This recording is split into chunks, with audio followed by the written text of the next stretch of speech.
kailan ka tatayo. So I'll give her an 8.5. 8.5 for Okay, the 8.5. focus. Kailan siya tatayo? Okay. Um, Ah. Kailan siya tatayo? But sir, okay, just thinking out loud. Forgive me if this is a wrong thinking that I have. I think she's just right. Acting that way and doing things that way because for now she's just the vice president. Maybe if she becomes president, then she will be pulling all the strings. Yes. And we will support her. I will support her as a citizen of this country. Yeah. I will even, you know, ah, Inday Sara is the type of leader na you can give everything to her. Okay, okay, madam, you're in charge. Boom. And then I'll just sleep. Yeah, Okay na. I think Because she's a I feel doer, safe. right? Yeah, I think she's a Yes, I doer. feel safe Mm. that pagka binigyan mo sa kanya yung trabaho, she's focused, she's, hindi siya hipokrito, I meron think siyang so, yeah. commitment, may Mm. determination siya, she can discern what is right and wrong. Yeah. Like, for example, when a decision is masasakripisyo yung isang sector ng society, Mm. and then makikinabang yung buo na natitira na Pilipino. She Right. wouldn't right away do the decision. That's how Yeah. I look at her. She Mm. wouldn't right away jump into the decision Yeah. when it will be benefiting so many Filipinos. Yeah. Ang sa tingin, she would even step one mile further, Uh-huh. one step further para pwede ba nating magawa ng paraan para hindi para ma-cushion yung effect sa isang sektor. Ibang Yeah. klase, no? Yeah, yeah, Ibang yeah. klase. Mm-mm. Kung pwede, akayin mo lahat. Ganon siyang type na leader. Yeah, yeah. Ewan ko kung bakit ko siya nababasa ng ganon, pero ganon yung basa ko sa kanya eh. Mm-mm. Mm-mm. For I think example, so. yung squatter, ano? Yung dinedemolish dun sa Davao, di ba? Dapat naman talaga She was i-demolish very na. young, right? Yes, She was very very young. young. Very young at Oh, that time. How old was she? Is she like babae pa, 38 di ba? now? She must be No, ang 28 tapang at eh. that Ang time. tapang kaya 28 perfect years sa old. Korean, sa matapang. Isipin mo, sheriff pa yun ha, sheriff. Imagine Yeah. that, oh. Ang ano ko,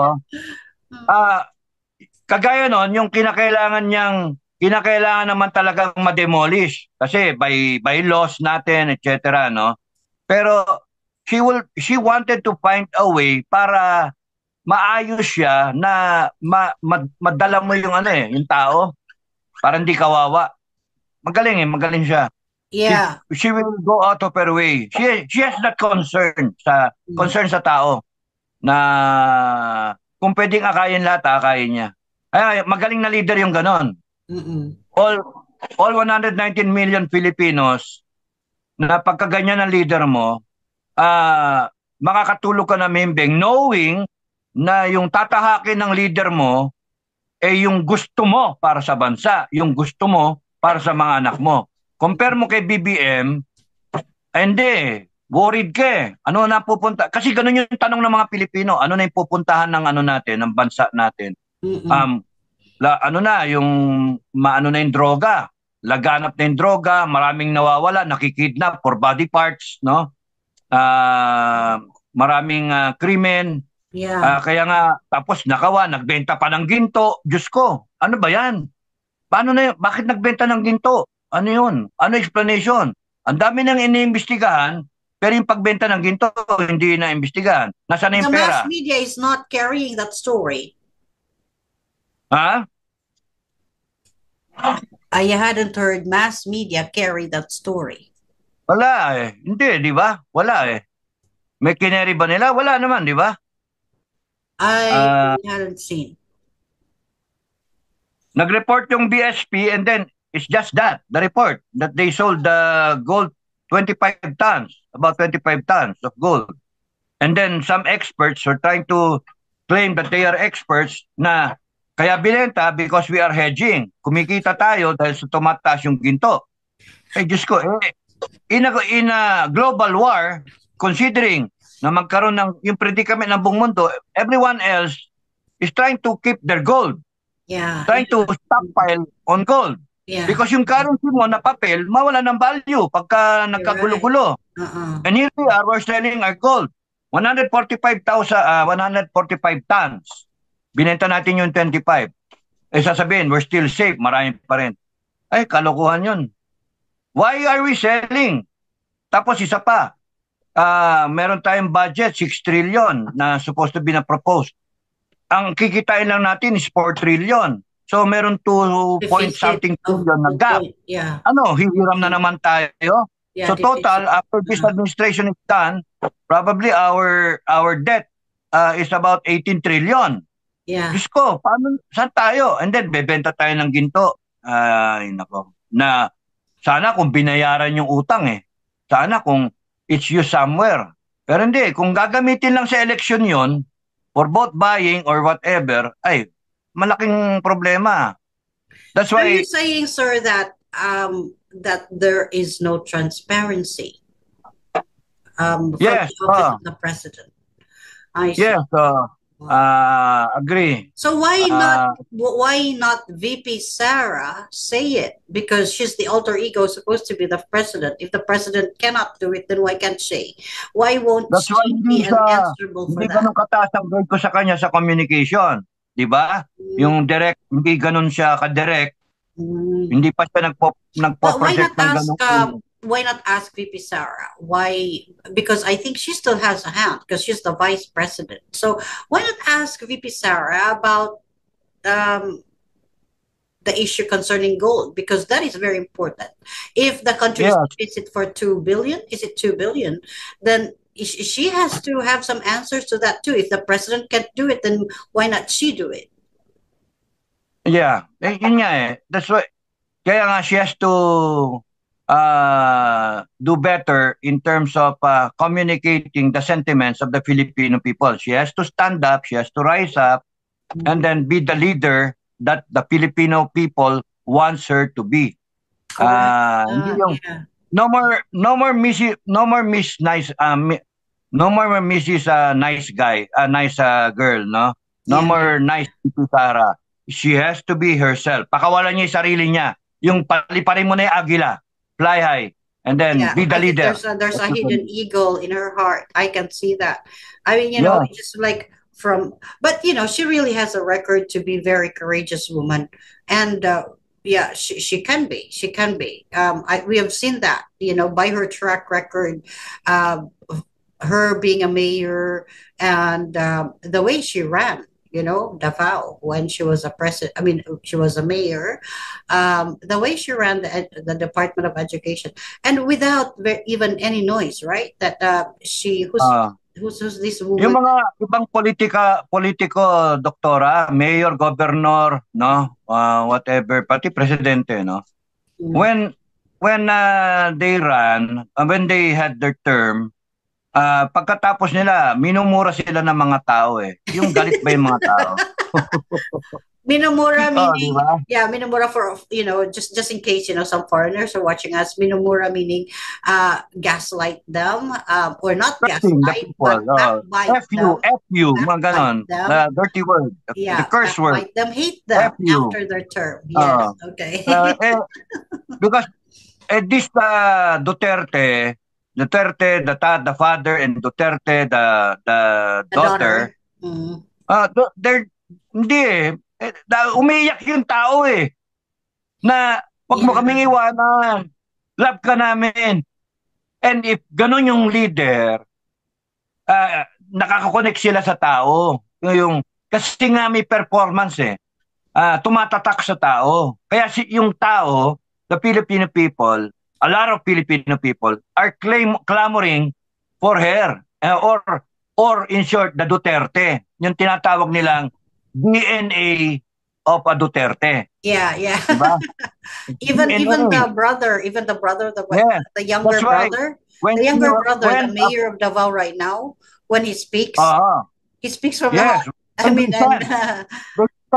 very authentic. Very authentic. First word, the people will go, yay! They will go, yay! Cheer, and cheer. Because they are able to connect. They are able to deliver. They are able to to feel the people. Yun yung pagkakaiba sa Marcos. When President Marcos speaks, it's all English. Wow, yung ganun ba? And then, it's all promise. And then, pagka nagsalita yung sister, si Senator Amy, ganun din eh. Yung, it's all words. Empty words. Walang feeling ng pagkatao. Yun yung Alala nyo, pagkakaiba. one of the, it reminds me of the song words. It's only words, and words are all I have to take your heart away. So only words. Words are so only words. powerful. But not anymore this generation, because this generation, I think, is very awake. And we desire leaders who don't only speak words, but they speak words of wisdom. And words of wisdom means that they know what they're talking about. They can empathize and they walk their talk, right? Okay. Yes. So how about Inday Sara? Okay, in the Philippines, we call our vice president Inday Sara. So how about her generosity? How about? Generosity. Her I didn't get the generosity. She's very kind. She's very kind. Eh, walang ayuda siya because she doesn't have the budget. So, no ayuda. No, okay. Well, ayuda meaning giving alms to the poor. She doesn't give alms to the poor, but she helps. So how does she do that with the limited budget that was given to her? Yes, but many are contributing na in their own little way. They help. You see, he inspires people to help other people. Kaya nga ibang klase rin eh. Yung rockstar na style no? Just like the father, just like the brother, and she has her own way of doing things. Buntaling ka kung sira ka, sitahin ka, yung very subtle na tirada. She's very subtle in commenting na galit na siya sa'yo, pero she doesn't really show na galit siya, di ba? She can rein herself, yung control herself. So kitang-kita mo yun but she's a very generous person. She's really young, I mean, young, as compared to the gigantic Herculean task of leading a country. She's young. 38, right? Politicians now. The politicians now, they give ayuda, they give help, they appear to be generous. Ito para sa'yo. Remember me, next election. May ganun may kapalit. Sa kanya hindi because she has the confidence. She has that confidence na she knows where the people stand para sa kanya. Hindi na niya kinakailangan Yung tao na magsabi na iboboto ka namin 2028, susuportahan ka namin, yung ganun ba? Wala siya sinasabi. She doesn't expect anything in return. Ang sa kanya, tumulong lang ako. Yun yung maganda. Kasi galing sa puso. And she will move heaven and earth para matulungan ang taong bayan na nangangailangan. Very important sa isang leader. Very important yon. Na nakikita mo yung damay Hindi lang salita I can see that. Through social media. Bongbong Marcos, ang sasabihin ni BBM as the president, we dumadamay kami sa mga Pilipino na nasalanta sa bagyo. Dumadamay kami sa mga nabaha. Loko-loko 5,500 na flood control projects yun. 1 billion at yun Okay. Tapos kami nakikiramay sa mga nabaha. Pero nasaan siya? Nagparty siya kaya nga Duran. Was that the Duran? May disconnect. Kay Sara, pagka sinabi mong, pagka may bagyo, nandun siya, walang disconnect. Nandun, in unison with the Filipino people. She feels the suffering. She feels the pain. Kaya magandang leader yung ganon. Tama yung ganon leader. So how about her generosity? What is your rating? I'll give her a 9 for generosity. Okay. How about her initiative? Hintayin nyo maging leader yan ng bansa. Kita nyo, maraming gagawin pagbabago yan. Pero sa ngayon, hindi ko pa maritan siya ng ganong kataas. So, initiative, mga 8.5. Okay na yung 8.5. Yeah, but her track record as a mayor, she really did a lot, you know. We can, yeah, we've seen her because she was the top executive of Davao during her time as a mayor. I think I'm not the rater, I'm the interviewer, so I leave it to you. Initiative 8.5, right? Okay. 8.5. Marami pang gagawin yan. Para maging 10 siya, antayin ninyo when she becomes the true leader of the country. Great. All right, sir. How about her listening? Does she listen to the cries of the people? Does she listen to the heart? Does she listen to the heart of the people? Rate her 10. listening skill. 10. She does. She does. She does. Ramdam na ramdam mo eh. Ramdam na ramdam mo. Yeah. What is your rating? 10. 10. Wow. I couldn't ask for more. Gagawin niya, if she has 24 hours in a day, sa tingin ko, she will give up 25 hours, no? Of her time. Talagang totoong Pilipino yan, si Sara. Si Sara. All right. We have 37 minutes. Let's move faster. How about her passion? Is she passionate about what she's doing? What do you think? Passion. Her passion. Mataas din siya dyan, no? Oo. Ginawa niya sa DepEd, tapos as OBP, trabaho lang siya ng trabaho. Kahit Silently, right? She's a silent worker. Silent doer siya. Wala siya na-expect na publicity expected, yes. Wala, publicity. Trabaho lang eh. Kaya okay yan. 9. I'll give her a 9. All right, 9. How about positive attitude? 9 rin. 9 rin. Okay, 9. But then, she was called a spoiled brat by the congressman. What do you think about that? That's their way na siraan siya. Kasi all this ginagawa ng congressmen, bayad to destroy the Duterte name. Because demolition. They have to eliminate Sara. They have to destroy Sara come 2025 para walang mananalo na Duterte-sponsored candidates. Because may mga kandidato na gustong capitalize dun sa Duterte name. So they want to be endorsed. And then, syempre, pipili rin tong mga Duterte ng mga manok nila na who could be for the Filipino people.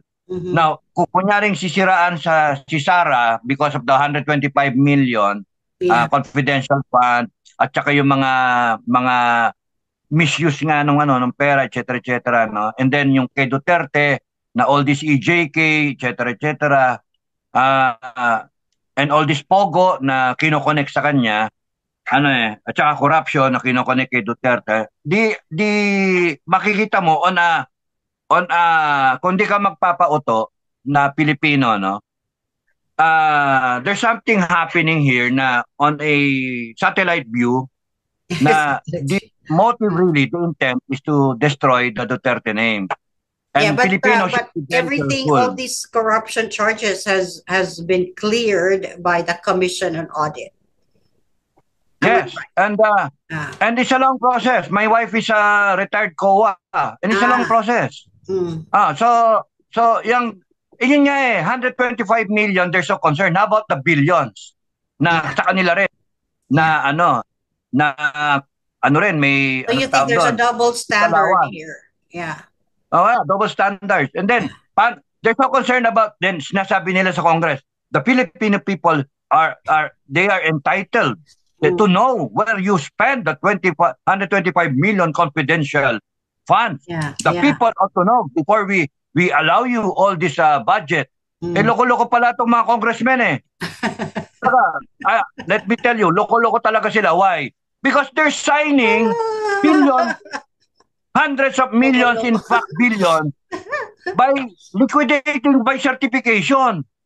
And then very important how... they're not being audited by the COA, by the Commission on Audit? There's signature sila. Wala nang resibo. Really? Oh, oh, and what gives them the ethical, the moral ano, na backbone na, the moral and ethical standard na sitahin nila yung 125 million ni BP Sara. Eh, Oh my. ano na yun, may proseso.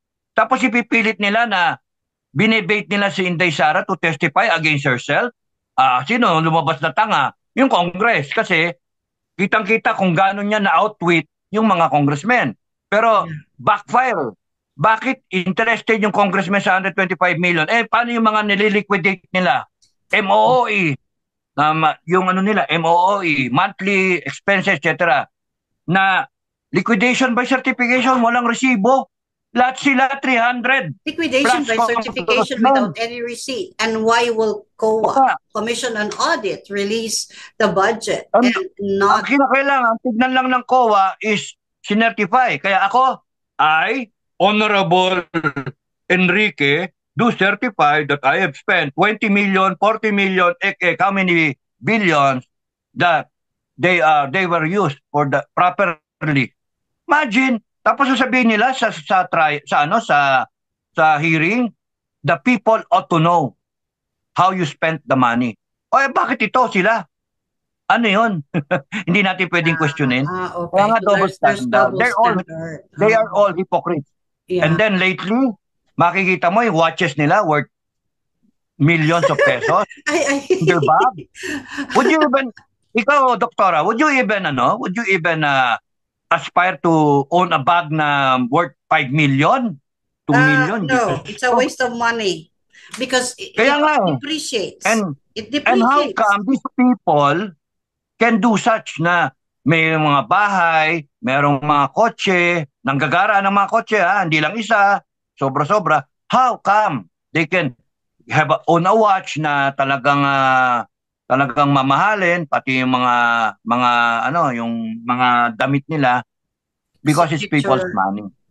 It's people's money. It's people's Kaya money. nga Very sad. ang Very ano sad. nga diyan, yung tignan mo yung SALN nila as against yung assets nila.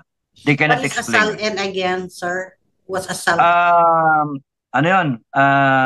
Statement of assets and Statement of liabilities. assets SALN. and liability. And net worth. Net worth. Net worth. Oh, yeah. Statement of assets, liabilities, and net And worth. net So, worth. All right, it tells sir. you, What is your every year, rating?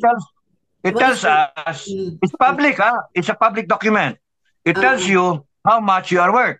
Now, for example, the congressman is worth 12 million. How come they have assets worth 200 million? Oh, what's happening? What's happening? Yeah. And yung father, si Duterte, na he became president for 6 years.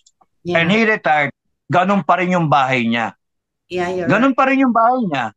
Wala siyang bagong sasakyan. So, they're living a simple life.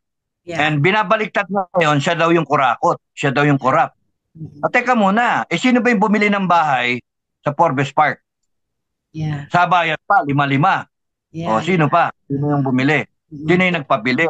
So, ang daming mali sa ano na to. Sana, kaya nga sabi ko kay BBM, magbabago yung rating if yung governance, good governance.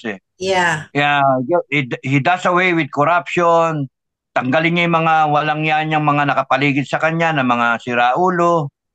And then he runs the country. Mag-drug test siya. He should be okay. Yeah. The people love him and he will be a good president. Pero wala tayong magawa it's his play. So, mag-comment na lang tayo. Yeah. You never know. Okay. So, sir, what is your rating for Sara in terms of positive attitude? 9 din yun, 9. 9. Okay. Kasi, so, ano siya, okay, she knows yung, may,